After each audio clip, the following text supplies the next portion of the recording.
नमस्कार दोस्तों, आज आपको एक ऐसी कहानी सुनाने जा रहा हूँ जिसके पात्र आप सभी के दिल के बहुत करीब हैं और शायद ही आप लोग इस कहानी के बारे में जानते होंगे। दरअसल जो कहानी मैं आपको सुनाने जा रहा हूँ वो है त्रेता युग के टाइम की, जो रिलेट करती है सीधे सीधे महाभारत काल के कर्ण, अर्जुन और श्री कृष्ण से। त्रेता युग यानी भगवान श्री राम का युग। इस युग के अंत होने से थोड़े समय पहले की बात है, मतलब इस युग का अंत होने वाला था उससे थोड़े समय पहले की बात है कि एक राक्षस हुआ करता था। वह बहुत ही ज़्यादा ताकतवर था जिसका नाम था दंभोदभव। दंभोदभव एक ऐसा राक्षस था कि वो राक्षस तो जरूर था, लेकिन उस समय उसकी बुराई ज़्यादा फैली हुई नहीं थी। वह भगवान सूर्य का बहुत बड़ा भक्त था। वो ज़िंदगी में केवल बस यही चाहता था कि मैं अमर बन जाऊं, और इसी चीज़ की ख्वाहिश के साथ उसने भगवान सूर्य की एकदम कठोर तपस्या शुरू कर दी। काफ़ी सालों तक कठोर तरीके से कठोर तपस्या करता ही रहा, और कई साल बाद आखिर वो समय आए गया जब भगवान सूर्य उस पर प्रसन्न हो गए और उन्होंने दर्शन दिए और बोले कि आपको क्या वरदान चाहिए, मैं आपकी भक्ति से बहुत ज़्यादा खुश हूँ। दंभोदभव कहता है कि भगवान, मेरी तो केवल एक ही इच्छा है, जब से मैं पैदा हुआ तब से एक ही चीज़ सोचता हूँ कि मैं अमर बन जाऊँ। ये सुनकर भगवान सूर्य ने तुरंत ही मना कर दिया और कहा कि अमरता का वरदान मैं नहीं दे सकता। मैं क्या, कोई भी नहीं दे सकता। इस दुनिया में जो भी पैदा हुआ है उसकी मृत्यु निश्चित है, फिर मैं तुम्हें भला कैसे दे सकता हूँ, यह हो ही नहीं सकता। लेकिन भगवान सूर्य को वरदान तो देना जरूरी था। दंभोदभव भगवान सूर्य की यह बात सुनकर बहुत ज़्यादा दुखी हुआ, लेकिन तुरंत उसने अपना दिमाग चला लिया, क्यों ना मैं भगवान से ऐसा वरदान मांग लूँ जो अमरता के बराबर ना हो, लेकिन सीधे सीधे अमरता से कम भी ना हो।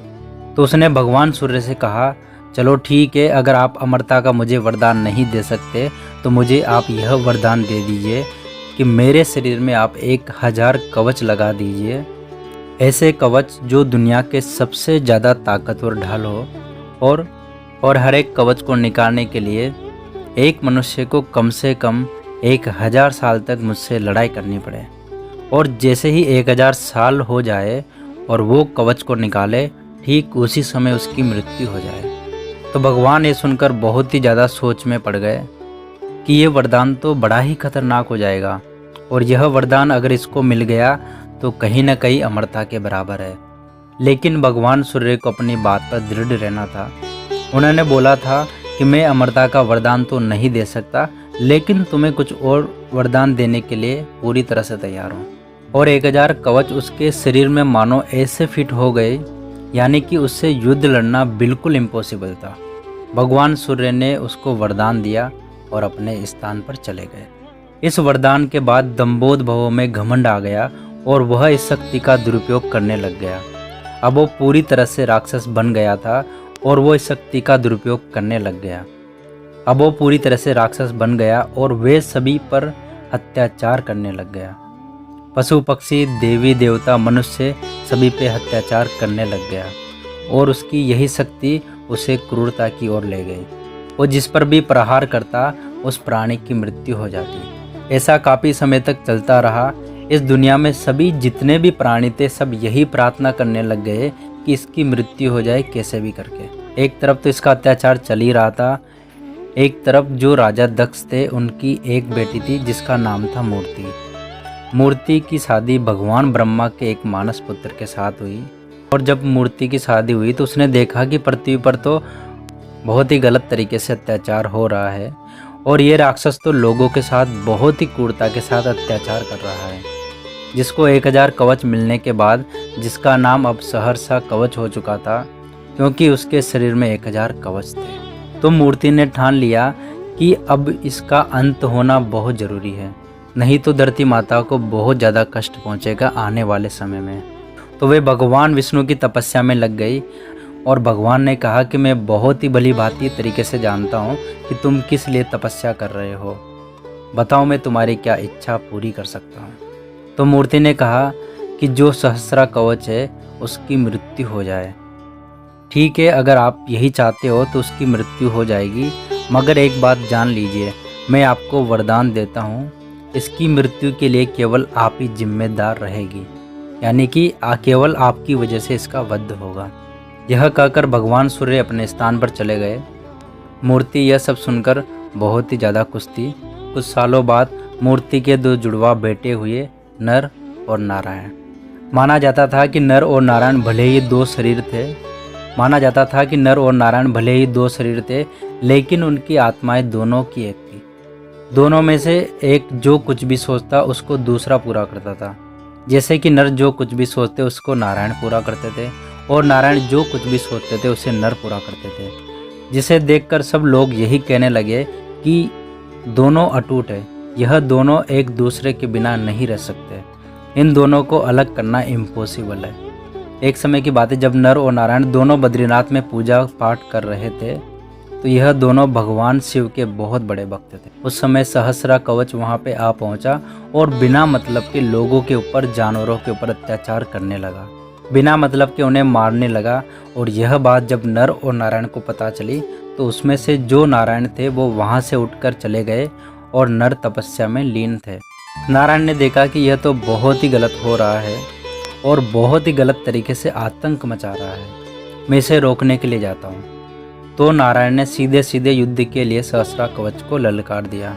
उस राक्षस ने देखा कि यह कौन है जिसने मुझे पहली बार युद्ध के लिए ललकारा है, वरदान मिलने के बाद। पहली बार सहस्रा कवच की आंखों में डर दिखाई दिया। तो नारायण और सहस्रा कवच के साथ 1000 साल तक कड़ा युद्ध चलता रहा। आखिरकार वो समय आ ही गया जब उसका पहला कवच नारायण निकालने वाले थे। युद्ध होते होते नारायण ने उनका पहला कवच खींचा और जैसे ही पहला कवच निकाला, वैसे ही नारायण की मृत्यु हो गई। उधर नर पिछले 1000 साल से भगवान शिव की कड़ी तपस्या करके मृत संजीवनी की विद्या प्राप्त कर चुके थे। नर उठे और नारायण को तुरंत अपनी विद्या से जीवित किया और खुद ने युद्ध करना शुरू कर दिया, और नारायण तपस्या में लीन हो गए। अब नर का युद्ध राक्षस के साथ 1000 वर्ष तक चलता रहा, और जैसे ही नर ने उसका दूसरा कवच निकाला, तो दूसरा कवच निकालते ही नर की मृत्यु हो गई। उधर दूसरी तरफ तब तक नारायण भगवान शिव की आराधना कर रहे थे, तो उन्हें भी मृत संजीवनी की विद्या प्राप्त हो गई थी। और नारायण आए और नर को जिंदा किया, और नारायण ने फिर से युद्ध करना शुरू कर दिया। उन्होंने तीसरा कवच भी निकाल दिया और उनकी मृत्यु हो गई। फिर नर उठे, अपने भाई को जीवित किया और उन्होंने युद्ध करना शुरू कर दिया, और उनका भाई फिर से तपस्या में बैठ गया। इधर फिर से नर ने लड़ाई शुरू। ऐसे करते करते दोनों ने मिलकर 999 कवच उखाड़ दिए। अब एक ही कवच बचा था। सहस्रा कवच अब बहुत घबरा गया। सचमुच में भगवान विष्णु के वरदान के कारण ही ऐसा हुआ था। उनकी आत्मा एक थी पर शरीर 2 थे। दोनों की मृत्यु एक दूसरे के बिना निश्चित ही नहीं थी।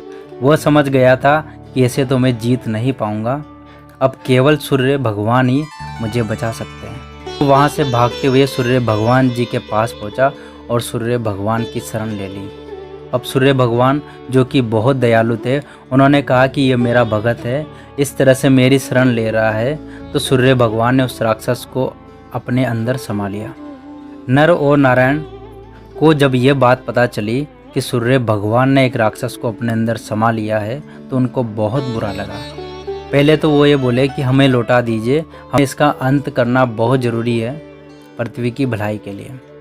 भगवान सूर्य ने बोला, किस तरह मैं अपनी शरण में आए हुए को मौत के मुंह में नहीं धकेल सकता, मैं नहीं लौटाऊंगा। तो नर और नारायण ने गुस्से में आकर भगवान सूर्य को उसी समय, जिस समय उनके अंदर राक्षस समाया हुआ था, तो उसी समय नर और नारायण ने श्राप दिया कि आपकी इसी भूल के कारण हम आपको श्राप देते हैं कि आपका जन्म इंसान के रूप में होगा।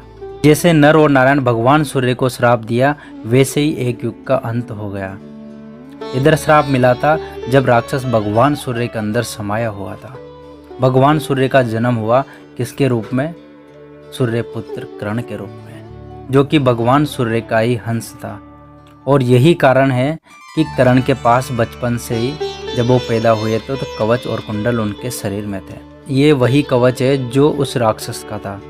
यह वही कवच था जो नर और नारायण से लड़ाई करते हुए उसने अपने पास बचाया था। 999 कवच तो पिछले जन्म में नर और नारायण ने काट दिए थे।